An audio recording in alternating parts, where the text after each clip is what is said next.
মমতা বন্দ্যোপাধ্যায় এবার দমকল মন্ত্রকটাও তাহলে নিজে নিয়ে নিন। দমকল মন্ত্রী তিনি সুজিত বসু, সকাল থেকে আমাদের প্রতিনিধি তাকে পায়নি, কাল থেকে তিনি নেই। কবে টিকিটের টাকা ফেরত পাওয়া যাবে? অরূপ বিশ্বাস কোনো কথা বলছে না, সুজিত বসু কোনো কথা বলছে না। দমকল মন্ত্রী 6:30 আগুন লেগেছে, এখন 8:23 বাজে, দমকল মন্ত্রীকে দেখা যাচ্ছে না। দমকল মন্ত্রী আদৌ আছেন না বিদেশে চলে গেছেন? দমকল মন্ত্রী আদৌ আছেন? যদি থাকেন, লেক টাউনের বাড়ি থেকে নিউ টাউনের ঘুনিবস্তি যেতে হার্ডলি আপনার ওই লাল বাতি, নীল বাতি, অরেঞ্জ বাতি, এই হলদে সবুজ ওরাংওটাং বাতি, এই সমস্ত বাতিতে যেতে যে কোনো ভিভিআইপি যারা আসলে আধিক্যতা করে মেসির সামনে, সেই ভিভিআইপিতে যেতে সময় লাগে 15 মিনিট। এখন অবধি 2.5 ঘন্টা হয়ে গেছে, এখন অবধি সুজিত বসুকে দেখা যাচ্ছে না কেন?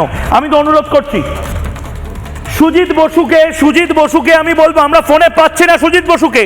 সুজিত বসু, আপনার যদি সাহসিকতা থাকে আপনি ফোনে ময়ূককে এই মুহূর্তে আপনি রিয়াকশন দিন। আপনার ফোনে আমরা পাচ্ছি না, আমরা জানি না কে ফোন ধরছে, আপনি কোথায়?